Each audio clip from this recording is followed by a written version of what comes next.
Fal mukhlisu, maka sesungguhnya orang yang ikhlas itu man shadaqa bi amalihi, yang tulus dengan amalnya, lil khaliqi, untuk sang pencipta. Kita akan belajar nanti ilmu ikhlasnya seperti apa. Wa ghafala, dan lalai, lupa, enggak kepikiran deh bahasa kita. An-nadharil makhluqi, pandangan manusia, enggak pikir siapa yang lihat, akan dilihat siapa dan mau ngapain yang lihat, enggak kepikiran. Dia hanya berbuat karena Allah, enggak tahu yang di kiri kanannya itu siapa yang melihat. Tapi kalau sudah tidak ikhlas, akan berbuat baik, lalu dia ngelirik siapa yang di kiri kanan, melihat saya yang sekiranya nanti ada masalah kebaikan. Saya sedekah nih. Kalau tidak ada yang tahu, wah rugi nih.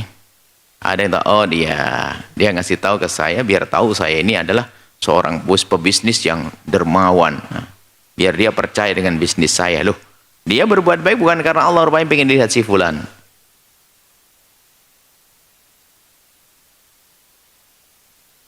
Tapi orang ikhlas adalah berbuat hanya karena Allah, nggak peduli siapa yang lihat dari manusia. Dilihat nggak penting.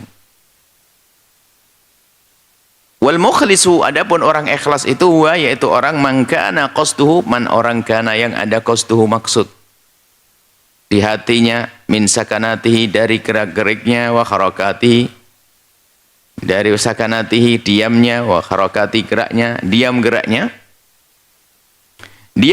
wa ibadatihi, ibadah al-zahirah bal batinah, ibadah zahir kan ada. Ibadah zahir di sujud rukuk, batin kekhusyuan di dalam hati, cinta khalisan, tulus, liwajhillahi, karena Allah subhanahu wa ta'ala. La yuridu biha, tidak menghendaki dengan itu semuanya, biha, dengan gerak-gerik ibadah semuanya itu tidak menginginkan syai'an, sesuatu, min khutamid dunya, daripada tumpukan dunia, kekayaan dunia, au thana'in nasi, atau sanjungan manusia. Al-ikhlasu, adapun yang namanya ikhlas, antakuna, yaitu niyatuka, antakuna adalah adanya niyatuka, niatmu, fil amali, dalam melakukan sebuah kebaikan itu, lillahi, karena Allah subhanahu wa ta'ala. La turidu, dan engkau tidak menghendaki, biha, dengan niatmu tadi, ghairallah, selain Allah. La riya'an wala sum'atan, tidak karena riya, tidak sum'ah. Riya sum'ah itu sama, cuman riya itu sudah terbiasa. Riya itu dari kata ro'a, ya ru'yatan. Kalau sum'ah, sami'a yasma'. Maksudnya apa? Riya itu artinya sama. Kalau riya itu adalah berbuat pengen dilihat orang, kalau sum'ah itu berbuat pengen didengar orang, hasilnya sama. Sum'ah. Kalau riya berbuat pengen dilihat orang, kalau sum'ah berbuat pengen didengar orang, ya hasilnya. Wala rif'atan, dan bukan pengen sanjungan manusia. Rif'ah, mulia, disanjung manusia. Wala tazallufan inda ahadin, bukan ingin mendapatkan kedekatan, ya, perhatian dari seseorang. Jadi ada berbuat baik hanya pengen disanjung, deketi. Wala tataraqab minan nasi matha, jangan engkau mencari-cari dari manusia sanjungannya. Maksudnya, kalau engkau berbuat baik, jangan engkau mencari-cari sanjungan dari manusia karena kebaikan yang engkau lakukan. Ini perlu belajar, dan tidak serta-merta ilmu ikhlas itu. Dan belajarnya beramal. Kalau tidak ada amal, nggak ada ikhlas, karena ikhlas itu sifatnya amal. Nah, kalau tidak ada amal, nggak bisa disifati ikhlas. Oh, saya ikhlas pegang. Ngapain ikhlas? Ngasih duit enggak? Sholat enggak? Lu kok ikhlas? Bukan ikhlas sih. Ikhlas itu ada amal dulu, baru nanti belajar ikhlas. Kalau orang tidak beramal, nggak bisa disifati ikhlas. Melakukan amal kebaikan, baru nanti berusaha untuk ikhlas. Wala tahsya minhum qatha, jangan takut cacian dari orang di saat ingin berbuat baik. Makanya ingin hijrah, takut dibilang begini, sok banget. Lah ini sudah nggak ikhlas. Suatu kita ada yang bertanya, Bu ya, saya giliran mau berbuat baik, orang kok pada ngomong, bilang sok banget dan sebagainya. Lah kalau kita masih terpengaruh dengan omongan-omongan semacam itu, takut dibilang sok saja kita pusing setengah mati. Berarti kita tidak ikhlas hijrahnya. Berbuat baiknya tidak ikhlas. Jadi sanjungan dan cacian tidak merubah kebaikan yang saat ini ia lakukan. Itu ikhlas. Disanjung tidak tambah semangat. Diremehkan tidak berhenti. Kadang ini bertanya, aduh, serba salah Bu ya, saya berbuat salah, ini saya begini, diomongin sama orang. Giliran saya ingin berbuat baik, diomongin sama orang. Capek. Lah ini tidak ikhlas memang. Dia selalu ingin pandangan orang dan ingin sanjungan orang dan ingin dilihat orang. Karena ada orang berbuat baik tiba-tiba ngeluh. Semuanya tidak mendukung dia. Akhirnya dia capek. Saya berbuat baik dibilang sok banget, sok suci dan sebagainya. Kalau kita tulus kepada Allah, nggak pusing dengan itu semuanya. Aku cari ridho Allah. Makanya justru itu tanda tidak ikhlas. Kenapa kok dia pusing dibilang begitu? Dibilang sok suci aja, waduh, kayak kiamat, so nggak enak. Akhirnya dia apa? Karena tidak ikhlas, dia tidak menikmati dengan kebaikan yang dilakukan, maka berhenti. Kenapa? Takut dibilang sok suci. Ini ada dalam kehidupan kita itu, ada pertanyaan yang sering muncul seperti itu. Giliran saya hijrah, saya dibilang begini, begitulah. Kalau Anda mikirin omongan orang, berarti Anda mencari omongan orang. Dan itu tidak ikhlas. Berbuat baik, terserah orang ngomong apa. Ngomongin kita begini, kolot. Wah, ketinggalan zaman, kau ini apaan ini? Toba. Lil ghurba, bahkan agama kembali ad-dinu ghariban. Memang agama itu dulu tuh tidak dikenal. Asing, aneh. Pada zaman Nabi tidak dikenal. Wa sayaudu ghariban, dan akan kembali nanti dianggap sebagai sesuatu yang aneh, langka. Tuba lil ghuraba, sungguh beruntung bagi orang yang berpegang dengan sesuatu tersebut yang dibilang aneh ini. Zaman sekarang masih begituan, kolot lo. Ketinggalan zaman lo. Kamu nih, zaman begini masih begituan. Ini gaya-gaya merusak kita. Tapi tuba lil ghuraba, sungguh beruntung orang-orang yang biasa dengan orang-orang yang sering dianggap aneh-aneh itu. Alladzina, mereka itu adalah alladzina yuhyuna ma amatan nasu min sunnati.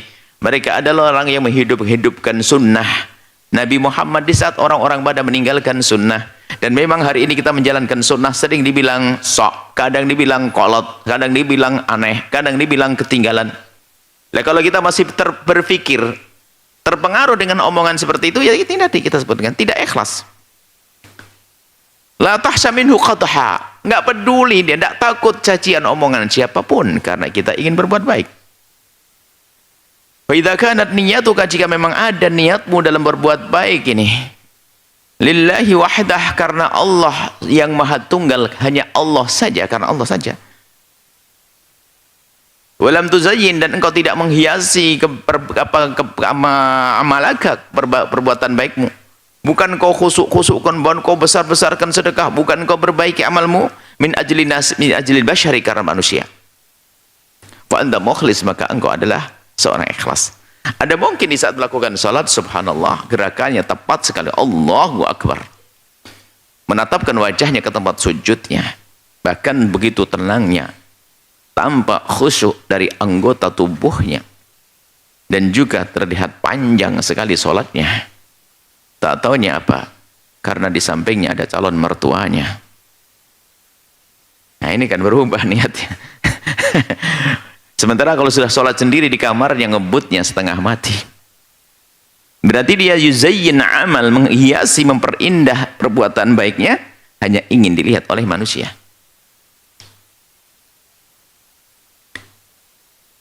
Apalagi sekarang zaman konten. Ada kan konten.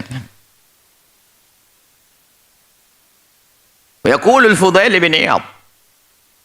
Fudail bin Iyad berkata, al-amalu li ajlin nasi syirkun. Kalau kita berbuat baik karena pengen dilihat manusia, sesungguhnya itu adalah syirik. Syirik tersembunyi. Syirik. Kenapa? Seharusnya karena Allah, karena manusia. Ini kalam ahli tasawuf, seorang sufi, bukan syirik keluar dari iman. Wa tarkul amal li ajlin nasi, meninggalkan sebuah kebaikan hanya karena takut dilihat orang, itu riya. Misalnya Pak, waduh, mending nggak usah berbuat baik saat ini deh, kelihatan orang. Yang meninggalkan kebaikan karena takut dibilang riya, itu sudah riya. Yaitu riya. Wal ikhlasu, adapun hakikat ikhlas adalah ayyu'afiyakallahu minhuma, yaitu jika Allah telah membebaskan engkau dari dua-duanya. Tidak berbuat baik karena manusia, dan juga tidak meninggalkan perbuatan baik karena manusia. Tidak berbuat baik karena manusia dan tidak meninggalkan perbuatan baik karena manusia. Waj'al ibadatika, dan jadikanlah ibadah-ibadahmu kullaha, semuanya, kasiyami, seperti puasa. Bihaitsu, sekiranya, innan nasa, semua manusia, la ya'rifunaha, tidak mengetahui ibadah tersebut, illa idza akhbartahum biha, kecuali engkau memberitahu kepada mereka biha, tentang ibadahmu tersebut. Jadikan ibadahmu hanya antara engkau dengan Allah. Wala tusy'ir, memberitahu dengan bermacam-macam cara, isyarat, isyar, bi ghairaka, memberitahu itu macam-macam lah ya. Pakai isyarat boleh, isyar. Biasanya nggak terang-terangan, tapi ya menunjukkan. Kalau puasa melemes-lemeskan diri biar ditanya orang, kamu kok lemes? Ya, iya, lagi puasa. Nunggu pertanyaan.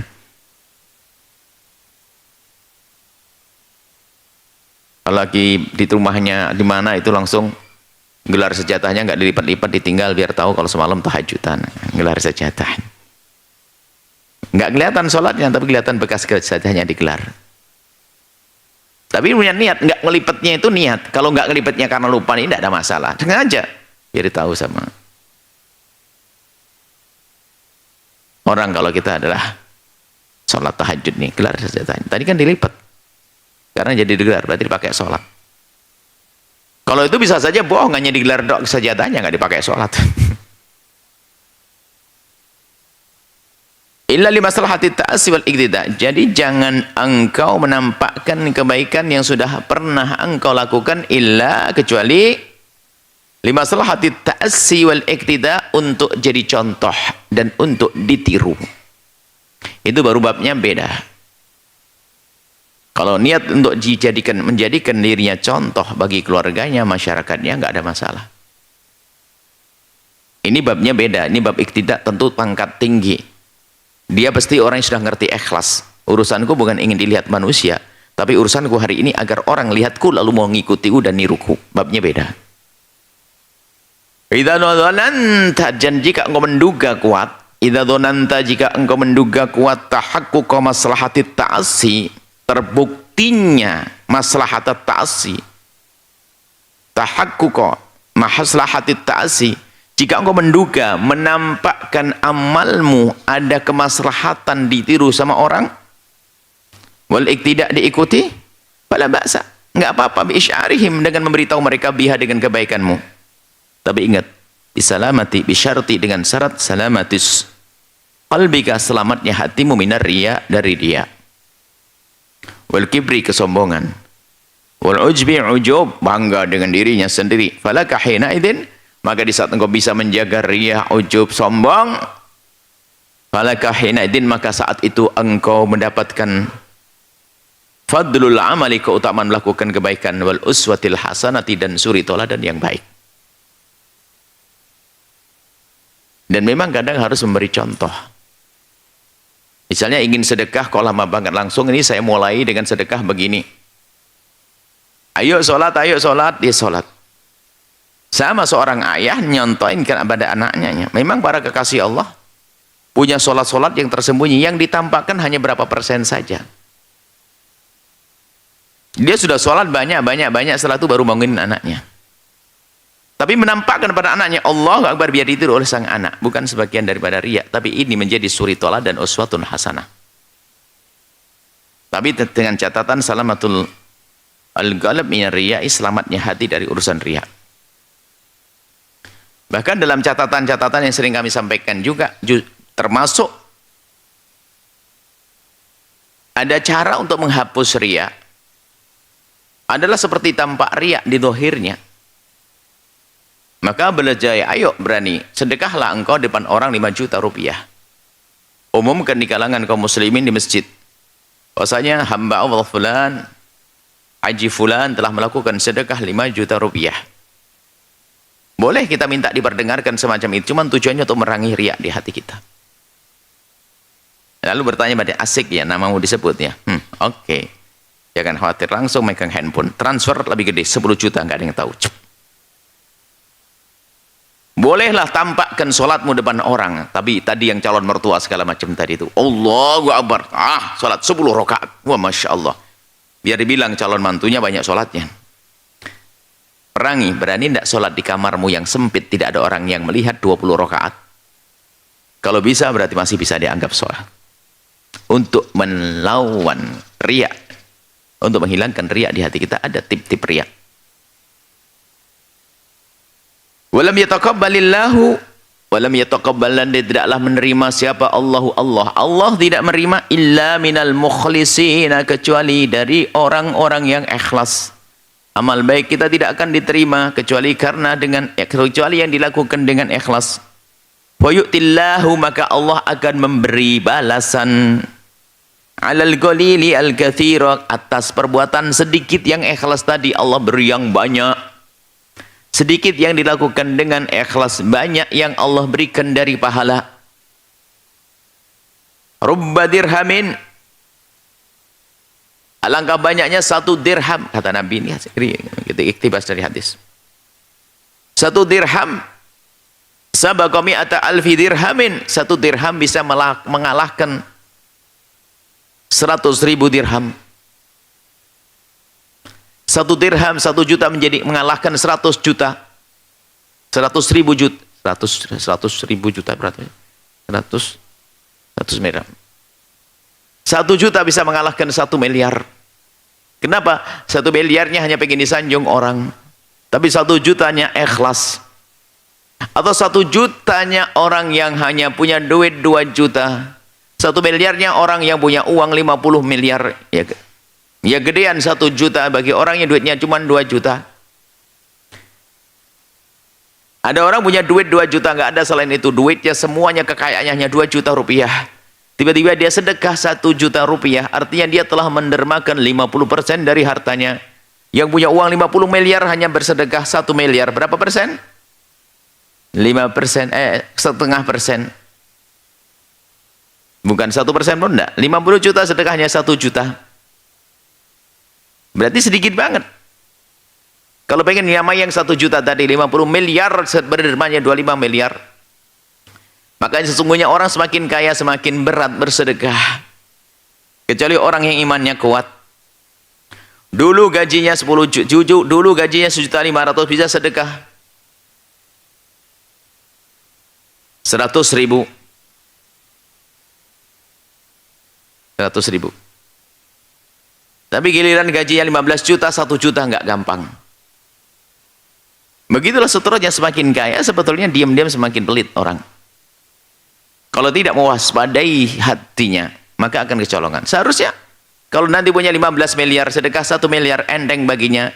Tapi ternyata yang sudah punya 15 miliar, kalau sedekah 1 miliar bingung, mending buat supermarket 1 lagi. Semakin gede duitnya. Maka bukan seorang kaya itu semakin banyak sedekahnya, belum tentu.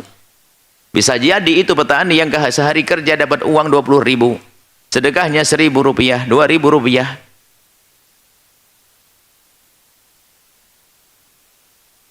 Yaqulu, Nabi berkata, bersabda baginda Nabi Muhammad sallallahu alaihi wasallam, laqad ra'aitu, sungguh aku telah melihat rajulan, seorang laki-laki, yataqallabu fil jannati, yataqallabu mondar-mandir, yakni berada di dalam surga. Fi syajaratin, karena sepotong kayu, qata'aha yang ia potong, min dhahri tariqi, sepotong kayu, qata'aha yang ia potong, min dhahri tariqi, dari jalan. Kana tu'dzil muslimina, yang kayu itu mengganggu seorang muslim. Ada kayu nongol di jalan yang dilewati orang, cuman takut nanti ditabrak orang lalu nyakiti orang. Dipinggirkan, dipotong itu kayu biar nggak ganggu. Cukup dia menyingkirkan kayu segitu, ternyata bisa menjadi sebab dia asyik jalan-jalan di surga, berada di surga. Artinya apa? Ketulusan itu penting sekali biarpun tampak. Itu amal yang kecil, amal yang sedikit.